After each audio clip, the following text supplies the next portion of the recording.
1988. You guys are up 3-2. You're going to LA. Things are looking all right, and obviously, you know, you hurt your ankle. Isiah Thomas is hurt down on the court underneath the basket. You tried to play in Game 7. You did play, but you weren't.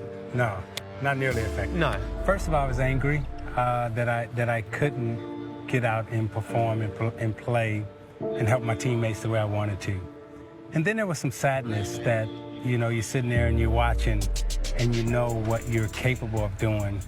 And all these other thoughts are going through your mind, like, am I ever going to get back here again?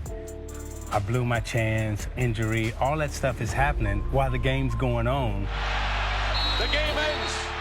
The Lakers have won it again. All I kept saying to myself at that moment was like, next year it's all turn. Next year I'm gonna get healthy, I'm gonna get back. But also you're depressed too. I mean, you're in tears. And I remember Lambeer and I, we actually went into the Lakers locker room. He and I grabbed a bottle of champagne and we went back to our locker room.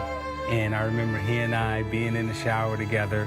I mean, just bawling. Yeah. I mean, bawling. And, you know, we're toasting like, hey, next year's our year. The Pistons wrapped up now. The division crown and the best record in all of basketball. 89, the Pistons were the best team in the league. They were, you were clearly focused and determined to get back there, and you're cruising along in the playoffs, hadn't lost. And then you come up against Michael Jordan in the conference final, and the Bulls weren't supposed to be there yet. Yeah. They shot over Craig Elo, then they beat the Knicks. Yeah. And then they come into the Detroit, and not only do they come there, they take game 1 on your floor. We felt like we were the better team, and we felt like, okay, we let one get away. And we knew we could go to Chicago and win a basketball game. And Game 3, we actually felt we blew that game. Right. We took our foot off the gas pedal, and when we let up, Jordan got super aggressive. And not only did he get super aggressive, he got spectacularly good. And I remember the last shot he made was actually right there on the left side. I was guarding, I think, either Paxson or Hodges in the corner. 5 seconds to go. Jordan off the glass. Yes! And I remember Jordan catching the basketball out here, right? And he makes a move, I think it was on Rodman, and I'm in the corner, and he jumps up.